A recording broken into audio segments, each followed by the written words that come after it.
Saudara terkasih Tuhan Yesus, kita bersyukur hari ini kita boleh kembali bersama-sama merenungkan firman Tuhan. Saudaraku, hari ini kita akan memikirkan satu tema, yaitu ada 3 bahaya yang perlu diwaspadai saat kita bosan. Saudaraku, pernahkah Anda merasa bosan? Saat bangun di pagi hari, merasa malas untuk melakukan sesuatu? Salah satu alasan yang paling disebut sebagai penyebab dari kebosanan adalah hidup yang monoton atau rutinitas yang kita lakukan setiap hari hanya itu-itu saja. Misalnya sebagai karyawan kita merasa bosan karena setiap hari kita ke kantor, lalu makan siang, pulang, lalu tidur, besok pergi lagi. Demikian juga sebagai pengusaha toko, pagi kita buka toko, malam lalu kita tutup. Sebagai siswa, kita juga melakukan satu rutinitas. Pagi ke sekolah, sampai siang pulang, kerja PR, lalu main dan tidur. Apalagi saudaraku ibu rumah tangga, mereka juga merasa bosan karena setiap hari melakukan hal yang sama. Bangun, siapin makanan untuk keluarga, membersihkan rumah, baik cuci atau gosok. Jadi saudaraku, hidup itu terasa membosankan karena rutinitas. Setiap hari kita hanya mengerjakan hal yang sama sepanjang hidup kita. Apalagi di masa pandemi ini, saudaraku, hidup kita lebih terasa sangat membosankan. Sehingga sekalipun kita disuruh untuk stay at home, kita tetap memilih keluar rumah karena kita merasa bosan hanya makan tidur saja selama berbulan-bulan. Saudaraku, satu pertanyaan yang ingin saya renungkan adalah, apakah rutinitas itu adalah penyebab daripada kebosanan? Saudaraku, saya mencoba menelusuri pandangan Alkitab tentang rutinitas atau keteraturan. Saudaraku, ternyata saya menemukan bahwa rutinitas itu merupakan cara kerja Allah. Jadi merupakan anugerah bagi manusia. Saudaraku, kita akan lihat beberapa bukti bahwa rutinitas adalah cara kerja Allah dan merupakan anugerah bagi manusia. Yang pertama, Allah yang menciptakan keteraturan, rutinitas. Saudara, kita bisa lihat ketika Tuhan menciptakan dunia ini, Tuhan menciptakan dunia ini secara teratur, berturut-turut dari hari pertama, lalu sampai hari ke-6 dan hari ke-7 disebut hari istirahat. Saudaraku, manusia kemudian diberikan perintah untuk bekerja selama 6 hari. Pada hari ke-7 itu menjadi hari Sabat. Manusia harus menguruskan hari Sabat. Dan itu menjadi sesuatu ketetapan yang terus manusia lakukan secara rutin. Dari hari Senin, Selasa, Rabu, sampai Sabtu, kemudian hari ke-7, ya, terus-menerus sepanjang hidup manusia, kan? Jadi rutinitas, keteraturan adalah Tuhan yang ciptakan. Kedua, Allah memerintahkan orang Israel mempersembahkan korban secara rutin setiap hari. Saudara, kita lihat di dalam Keluaran pasal 29 ayat 38 sampai 39. Tuhan memerintahkan mereka memberikan persembahan setiap hari, pagi hari, kemudian petang hari. Domba yang satu haruslah kau olah pada pagi hari, dan domba yang lain kau olah pada waktu senja. Inilah yang harus kau olah di atas mezbah itu, 2 anak domba berumur setahun. Tetap tiap hari, secara rutin, saudaraku. Saudara, yang ketiga, Tuhan Yesus juga menjalani rutinitas sampai dia disalibkan. Setiap hari Tuhan Yesus pergi memberitakan Injil Kerajaan Allah, yang menyembuhkan dan berkhotbah. Keempat, Paulus juga menjalani hidup yang penuh rutinitas. Tiap hari, pada hari siang dia bekerja, malam dia mengajar firman Tuhan. Kelima, di dalam alam kita melihat juga Tuhan menciptakan musim-musim secara rutin dan teratur, datang silih berganti. Musim panas, musim dingin, berulang-ulang sepanjang hidup manusia. Dan nomor 6, pengkhotbah berkata, semua ada berjalan sesuai waktu. Ada waktu menanam, ada waktu menuai, ada waktu menangis, ada waktu tertawa. Pengkhotbah pasal 3 ayat 1 sampai 10. Jadi saudaraku, rutinitas adalah cara kerja Allah. Jadi merupakan anugerah bagi manusia. Karena jika tidak ada keteraturan yang Tuhan berikan, maka bisa dibayangkan petani akan sulit sekali menanam sayur dan padi. Tidak terbayangkan, harusnya musim hujan, tiba-tiba musim kering. Harusnya musim kering, tiba-tiba musim hujan. Bingung. Tapi dengan adanya rutinitas, maka mereka bisa tahu kapan harus menanam, kapan harus menuai. Demikian juga saudaraku, dengan adanya rutinitas, maka kita bisa merencanakan liburan. Mengembangkan usaha kita, karena sudah jelas akan terjadi hari-hari datang secara rutin dan teratur dari hari Senin sampai hari Minggu. Saudaraku, pandemi ini adalah satu teguran bagi kita yang menganggap rutinitas adalah penyebab daripada kebosanan. Saudaraku, biasanya semua berjalan dengan rutin, teratur. Maka kita bisa merencanakan bisnis kita. Dan kita bisa merencanakan liburan kita. Tapi sekarang, kita tidak bisa lagi merencanakan bisnis dan liburan kita. Bahkan saudaraku, dulu seringkali kita sudah beli tiket liburan untuk setahun di depan. Tapi sekarang ketika pandemi ini, rencana kita batal dan kita sekarang tidak bisa merencanakan liburan lagi. Karena tidak ada keteraturan, tidak rutin sesuatu yang datang terjadi. Sehingga saudaraku, kita tidak tahu apa yang terjadi pada esok hari. Jadi saudaraku, kita merindukan kehidupan yang teratur dan rutin lagi. Supaya kita bisa membuat rencana untuk hari esok. Ya saudaraku, rutinitas adalah cara kerja Allah. Sehingga merupakan anugerah Allah bagi manusia. Sesuai dengan karakter Allah yang memang menyukai keteraturan, bukan kekacauan. Seperti dikatakan Korintus. Sebab Allah tidak menghendaki kekacauan. Tetapi damai sejahtera, keteraturan, ketenangan, kerutinan. 1 Korintus 14:33. Jadi saudaraku, penyebab kebosanan bukan pada rutinitas yang kita jalani tiap hari.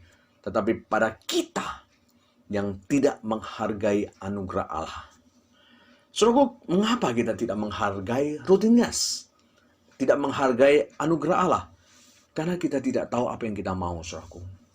Kita manusia mengingini yang tidak ada. Dan tidak menghargai berkat yang Tuhan berikan kepada kita saat ini. Pada saat kita mendapatkan apa yang kita inginkan, kita juga akan merasa bosan.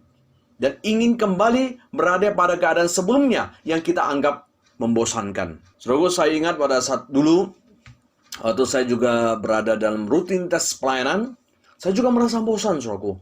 Hari Minggu pergi pelayanan, hari Senin komisi wanita, hari Selasa persekutuan doa, Sabtu pembesukan. Lalu saya bayangkan, enak ya kalau bisa liburan ke kampung halaman. Ya. Nah, saudaraku, tibalah pada saat cuti. Nah, saya pulang ke kampung. Sampai di sana, saudaraku ya, saya juga merasa bosan, saudaraku. Karena di kampung, waktu berjalan sangat lambat. Pengen ke Jakarta lagi. Ya, saudaraku, kita merindukan yang tidak ada. Tetapi pada saat mendapatkan apa yang kita rindukan, kita pun merasa bosan. Dan ingin kembali merindukan yang kita anggap bosan dulu.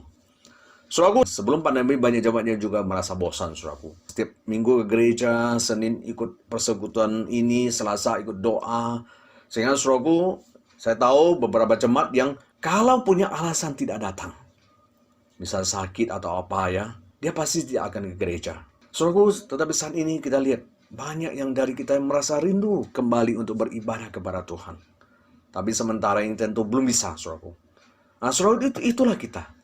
Kita cenderung akan merasa bosan terhadap sesuatu yang kita lakukan tiap hari. Padahal itu adalah anugerah Tuhan yang Tuhan berikan kepada kita. Saudaraku, demikian sebelum pandemi ya, banyak karyawan berkata, saya sudah bosan kerja. Tiap hari Senin, kerja sampai Jumat, Sabtu, libur, Minggu, kemudian Senin, tiap hari sepanjang hidup saya. Nah, saudaraku, ketika pandemi ini, belum 1 bulan, kita pun sudah merasa bosan, saudaraku. Ingin cepat-cepat kerja lagi. Nah, saudaraku, demikiannya siswa, saudaraku ya. Ada mahasiswa saya sebelum pandemi, mereka kelihatan malas sekali ke sekolah. Tapi, saudaraku, ketika pandemi mereka mengatakan, aku rindu sekali untuk bisa kembali sekolah di kampus. Saudaraku, itulah manusia, saudaraku ya. Kita tidak tahu apa yang kita mau. Kita merindukan yang tidak ada. Tetapi pada saat kita mendapat apa yang kita rindukan, kita pun merasa bosan. Dan kembali merindukan yang dulu kita anggap bosan. Nah, saudaraku, jadi kita ini tidak tahu apa yang kita mau, saudaraku. Oleh sebab itu, hati-hati dengan rasa bosan. Karena jika kita tidak hati-hati dengan rasa bosan, itu akan menyebabkan kita jatuh dalam dosa. Nah, saudaraku, kita akan lihat ada 3 bahaya dari rasa bosan yang akan membuat kita jatuh dalam dosa jika kita tidak hati-hati. Saudaraku, pertama, kebosanan membuat kita tidak menghargai anugerah keselamatan Tuhan. Saudaraku, ini yang terjadi pada orang Israel. Saudaraku. Saat orang Israel di Mesir, mereka minta Tuhan membebaskan mereka karena mereka merasa hidup penuh penderitaan. Hidup mereka tidak teratur, tiba-tiba bisa dihukum, tiba-tiba bisa mati. Lalu mereka minta Tuhan menolong mereka. Lalu Tuhan memimpin mereka keluar daripada Mesir. Saudara, di padang gurun Tuhan memberikan kepada mereka mana, sehingga mereka bisa makan mana itu tiap hari, tanpa mereka perlu bekerja, tanpa mereka perlu lagi berada di bawah tekanan. Tetapi saudaraku, apa yang terjadi? Mereka merasa bosan makan mana setiap hari. Sehingga saudaraku, mereka mengeluh kepada Tuhan. Dan parahnya saudaraku, mereka tidak menghargai pembebasan yang Tuhan berikan kepada mereka. Hanya gara-gara mereka bosan makan mana setiap hari. Lalu mereka mengatakan, lebih baik di Mesir daripada dibebaskan. Jadi saudaraku, bayangan saja. Mereka hanya gara-gara mana bosan makan mana. Mereka langsung tidak menghargai kebebasan yang Tuhan berikan kepada mereka. Dan menganggap Mesir diperbudak lebih enak daripada dibebaskan oleh Tuhan. Nah, saudaraku, ini yang terjadi pada kita, saudaraku. Tuhan sudah memberikan kepada kita apa yang kita mau, saudaraku. Kita merasa bosan pada saat kita melihat barang-barang kita hanya itu-itu saja. Banyak orang ketika melihat orang lain membeli sesuatu yang baru, lalu mereka mengeluh, kok mereka lebih enak daripada kita. Kita merasa menjadi orang Kristen itu kurang enak, hanya gara-gara kita melihat tetangga jalan-jalan ke luar negeri, atau hanya kita melihat tetangga beli sesuatu yang baru. Lalu kita menganggap, bukan Kristen, kok lebih enak daripada menjadi orang Kristen. Saudaraku, akhirnya kita tidak menghargai keselamatan yang Tuhan berikan kepada kita. Aneh bukan? Masa hanya gara-gara orang lain jalan ke luar negeri atau membeli barang baru, kita langsung melihat dan meremehkan anugerah keselamatan yang Tuhan sudah berikan kepada kita, yang tentu lebih berharga daripada segalanya, saudaraku. Maka hati-hati terhadap rasa bosan, saudaraku. Karena rasa bosan akan membuat kita meremehkan anugerah keselamatan. Saudaraku, yang kedua, hati-hati dengan rasa bosan, karena kebosanan itu akan membuat kita tidak menghargai hidup. Sehingga kita merasa hidup itu tidak berarti. Kita lalu menyalahkan akan hari kelahiran kita, saudaraku. Kita bisa lihat contoh daripada Ayub, saudaraku. Oleh karena penderitaan yang dialaminya berturut-turut, dia merasa bosan hidup, saudaraku. Maka dia berkata, aku telah bosan hidup. Aku hendak melampiaskan keluhanku. Aku hendak berbicara dalam kepahitan jiwaku. Ayub pasal 10 ayat 1. Memang sekalipun Ayub tidak mengutuk Tuhan, tapi karena dia merasa bosan, dia tetap menyalahkan Tuhan, saudaraku. Kita lihat dia menyalahkan Tuhan, menganggap Tuhan itu mendukung orang fasik. Karena dia merasa tidak bersalah. Sedangkan orang yang lain yang dianggap berdosa, kenapa tidak menderita? Kenapa dia yang tidak bersalah menderita? Maka dia menyalahkan Tuhan. Menganggap Tuhan mendukung orang fasik, saudaraku. Maka kita lihat dalam Ayub pasal 10 ayat 3. Apakah untungnya bagimu mengadakan penindasan, membuang hasil jerih payah tanganmu, sedangkan engkau mendukung rancangan orang fasik, saudaraku. Bayangkan saja, saudaraku, Ayub menuduh Tuhan mendukung orang fasik. Dan hal itu tidak mungkin, bukan? Tapi itulah karena kebosanan yang dirasakan, membuat dia akhirnya menyalahkan Tuhan. Maka hati-hati. Saudaraku, akhirnya Ayub bukan hanya menyalahkan Tuhan mendukung orang fasik, malah menyalahkan Tuhan melahirkan dia, saudaraku. Dan menganggap dia tidak dilahirkan lebih baik daripada dilahirkan. Padahal hidup yang Tuhan sudah berikan kepada dia adalah anugerah Tuhan, bukan? Maka kita lihat dalam Ayub pasal 10 ayat 18 sampai 19. Mengapa engkau menyebabkan aku keluar dari kandungan? Lebih baik aku binasa sebelum orang melihat aku. Maka aku seolah-olah tidak pernah ada. Dari kandungan ibu aku langsung dibawa ke kubur. Ayub pasal 10 ayat 18 sampai 19. Saudaraku, jadi bosan membuat Ayub tidak menghargai kehidupan yang Tuhan sudah berikan. Padahal penderitaan yang Tuhan izinkan terjadi pada Ayub adalah untuk menguji dia, bukan karena Tuhan membenci dia. Saudara, inilah yang kita alami sebagai orang Kristen yang sering kita rasakan, saudaraku ya. Kita merasa hidup itu tidak ada artinya, sekalipun Tuhan sudah memberikan berkat yang banyak kepada kita. Dan yang lebih menyedihkan lagi, banyak orang yang merasa hidup tidak ada artinya bukan karena penderitaan yang banyak seperti Ayub, tetapi hanya kadang-kadang satu penderitaan, satu masalah yang kita alami, yang Tuhan izinkan, sudah membuat kita ingin merasa bunuh diri dan hidup merasa tidak berarti lagi. Maka kita lihat sekarang, saudaraku ya, yang bunuh diri bukan hanya orang susah, orang miskin. Bukan. Banyak orang kaya, banyak orang yang berhasil, yang terkenal. Mereka bunuh diri. Karena mereka menyalahkan Tuhan atas hidup yang Tuhan berikan kepada mereka. Padahal banyak berkat yang Tuhan sudah berikan kepada mereka. Yang ketiga, saudaraku, kebosanan akan membuat kita memboroskan berkat Tuhan, saudaraku. Ternyata, saudaraku, bukan hanya penderitaan yang akan membuat kita merasa bosan hidup. Kelancaran juga membuat kita merasa bosan. Karena semua itu didapat dengan mudah, saudaraku. Itulah yang dialami oleh Salomo, yang selalu merasa hidup menjemukan karena hidupnya terlalu mudah. Maka kita lihat dalam pasal 1 ayat 8 di Pengkhotbah, dikatakan, segala sesuatu menjemukan, membosankan, sehingga tak terkatakan oleh manusia. Nah, saudaraku, mengapa Salomo merasa bosan? Karena hidupnya itu terlalu lancar. Dan apa yang dia inginkan mudah tercapai. Jadi sudah tidak ada tantangan lagi hidup ini. Maka dia merasa bosan. Kita lihat di saudaraku, karena dia kaya raya dan juga seorang raja, dia bisa mendapatkan apa yang diinginkan tanpa dia perlu usaha. Dia bisa membangun rumah mewah, membangun taman mewah, bahkan menikah dengan banyak wanita. Tetapi dia tetap merasa bosan dan jemu. Padahal dia banyak uang. Saudaraku, dia karena kebosanan itu, harusnya uang yang Tuhan berikan dia pakai dengan baik dong. Tapi dia pakai untuk mengatasi kebosanannya, dia memboroskan semuanya, dan hasilnya dia juga tidak mendapat apa-apa, saudaraku. Maka saudaraku ya, hati-hati dengan kebosanan. Kebosanan akan membuat kita akan sembarangan memakai berkat Tuhan, memboroskan berkat Tuhan. Sehingga berkat Tuhan kita pakai semaunya untuk mengatasi kebosanan kita. Membeli barang ini dan itu. Padahal Tuhan menginginkan berkat yang Tuhan berikan dipakai untuk kemuliaan Tuhan. Maka kita lihat di dalam Pengkhotbah pasal 1 ayat 4-6 dan 11. Saya baca cepat ya. Aku melakukan pekerjaan-pekerjaan besar, mendirikan bagiku rumah-rumah, menanami bagiku kebun-kebun anggur, aku mengusahakan bagiku kebun-kebun dan taman-taman, dan menanaminya dengan rupa-rupa pohon buah-buahan. Ketika aku meneliti segala pekerjaan yang telah dilakukan tanganku dan segala usaha yang telah dikulakukan untuk itu, dengan jerih payah, lihatlah segala sesuatu adalah kesia-siaan dan usaha mencari angin. Memang tak ada keuntungan di bawah matahari. Saudaraku, bayangkan dia sudah menghabiskan banyak uang, tapi dia tetap merasa bosan dan tidak ada artinya. Coba kalau uangnya dipakai untuk kemuliaan Tuhan, kan lebih baik.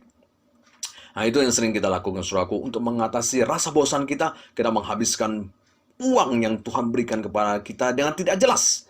Kita habiskan untuk jalan-jalan, untuk kita foya-foya, untuk kita beli ini, beli itu. Padahal barang-barang yang sudah kita beli itu sudah ada. Kita miliki. Tapi kita ingin yang baru lagi. Tapi ketika kita sudah beli, walaupun itu tidak sesuai kebutuhan kita, lalu kita merasa bosan. Lalu setelah membeli barang tersebut, kita buang masuk gudang. Karena merasa bosan. Atau ada juga kebiasaan orang Kristen, saudaraku. Karena bosan sudah pakai, tidak pakai lagi, tergoda untuk memberikan barang bekas tersebut kepada gereja. Karena kita menganggap daripada tidak dipakai, mendingan kita kasih gereja saja. Kalau gereja kan tidak bisa menolak ya. Kita tidak sadar, saudaraku. Kita menjadikan gereja itu tempat kita membuang-buang barang-barang yang sudah kita tidak mau lagi. Padahal, saudaraku, kita sama Tuhan, kita tidak mau diberi barang bekas kan sama Tuhan. Kita selalu menuntut Tuhan memberikan yang baru. Tapi sama Tuhan kita berikan barang bekas. Saudara, ini sesuatu yang perlu kita pikirkan. Kita yang mempunyai kebiasaan membawa barang-barang bekas yang sudah kita tidak mau lagi ke gereja. Nah, saudaraku, padahal daripada kita membeli barang-barang yang sudah ada yang kita tidak butuhkan, uang yang Tuhan sudah berikan bisa kita pakai untuk kemuliaan Tuhan dan pelayanan Tuhan ya. Ya, saudaraku, jadi hati-hati dengan rasa bosan. Karena kita tidak tahu apa yang kita mau, akhirnya membuat kita akan memboroskan berkat Tuhan. Yang sampai Tuhan ambil berkat tersebut, baru kita merasa menyesal. Saudaraku, lalu bagaimana kita mengatasi kebosanan? Nah, yang harus kita lakukan adalah mari kita menghargai apa yang Tuhan berikan kepada kita saat ini. Dan menikmatinya penuh dengan ucapan syukur. Saudaraku, kita lihat orang Israel pada zaman Musa merasa bosan makan mana. Lalu mengeluh pada Tuhan dan menganggap kebebasan yang Tuhan berikan tidak ada artinya. Dan menganggap di Mesir diperbudak lebih baik. Tapi saudaraku, kita lihat generasi selanjutnya pada zaman Tuhan Yesus justru merindukan mana yang orang Israel anggap membosankan. Nah, kita bisa lihat ya. Di dalam Yohanes pasal 6 ayat 31 sampai 34, mereka minta supaya Tuhan Yesus memberikan kepada mereka mana. Jadi mereka merindukan. Nenek moyang kami telah makan mana di padang gurun, seperti ada tertulis. Mereka diberinya makan roti dari surga. Maka kata mereka kepadanya, Tuhan, berikanlah kami roti itu senantiasa. Ya, saudaraku, kita lihat, kita tidak tahu apa yang kita mau. Ya toh? Orang Israel dulu merasa bosan. Orang Israel zaman Yesus merindukan yang dianggap bosan. Makanya kita lihat di sini ya. Lebih baik kita hidup bersyukur apa yang Tuhan berikan kepada kita saat ini. Dan menikmati dengan ucapan syukur daripada kita merindukan yang belum ada. Karena setelah kita mendapatkan yang belum ada, belum tentu kita bisa menikmatinya. Belum tentu kita tidak bosan. Malah kita akan merindukan lagi yang kita anggap dulu bosan. Saudaraku, jika kita bisa mensyukuri dan menikmati berkat Tuhan, kita pasti tidak akan merasa bosan. Sekarang saudaraku, Tuhan memberikan pasangan kepada Anda, hargai. Tuhan memberikan apa yang Anda punya saat ini. Hargai, nikmati. Ya, sehingga saudara bisa menjalaninya dengan penuh dengan gairah, saudaraku. Saudaraku, mengapa kita perlu menghargai berkat Tuhan saat ini? Daripada kita merindukan, mengharapkan sesuatu yang tidak ada. Karena apa, saudaraku? Pertama, dunia itu tidak kekal, saudaraku. Jadi tidak ada yang bisa memuaskan kita. Apapun yang kita miliki dalam dunia ini, sekalipun kita sudah mendapatkannya, kita pasti akan merasa bosan. Karena dunia ini materi tidak kekal, saudaraku. Tidak ada yang baru, saudaraku. Yang lama bisa jadi baru, baru bisa jadi lama. Ada orang yang pengen HP tipe baru, ya. Padahal dia sudah ada. Setelah dia beli, 5 bulan kemudian, keluar yang baru lagi tipenya, saudaraku. Dia merasa bosan lagi dengan HP yang baru dia beli. Karena yang baru itu punya dia sudah menjadi lama. Karena sudah keluar yang baru, saudaraku. Mengapa, saudaraku? Karena memang di dalam dunia ini tidak ada yang baru. Yang bisa kekal selamanya baru terus. Yang baru bisa jadi lama, saudaraku. Kita beli mobil, pertama datang mengkilap, baru. Akhirnya setelah setahun, sudah tidak mengkilap lagi. Sudah menjadi lama lagi, saudaraku. Ya, itulah yang katakan Pengkhotbah 1 ayat 8. Segala sesuatu itu menjemukan. Sehingga tak terkatakan oleh manusia. Mata tidak kenyang melihat, telinga tidak puas mendengar. Apa yang pernah ada akan ada lagi. Dan apa yang pernah dibuat akan dibuat lagi. Tak ada sesuatu yang baru di bawah matahari. Jadi baik kita menghargai berkat Tuhan saat ini. Dan menikmati dengan penuh sukacita. Kita pasti akan menjalaninya dengan penuh semangat. Yang kedua, saudaraku, hati kita itu tidak akan pernah puas, saudaraku. Bukan hanya dunia yang tidak bisa memberikan kepuasan kepada kita, saudaraku.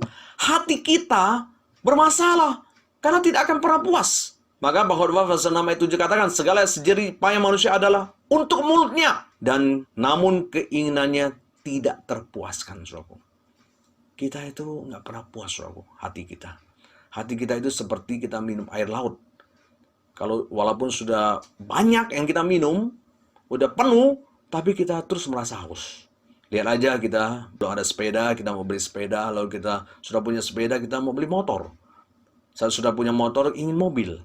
Setelah ingin mobil, ingin yang baru lagi, yang baru lagi. Karena memang saudaraku, hati kita itu tidak pernah puas. Apalagi ketika berkaitan dengan harta, semakin membuat hati kita tidak pernah puas. Maka Pengkhotbah berkata, di dalam pasal 5 ayat 10, siapa mencintai uang tidak akan puas dengan uang. Dan siapa mencintai kekayaan tidak akan puas dengan penghasilannya, saudaraku.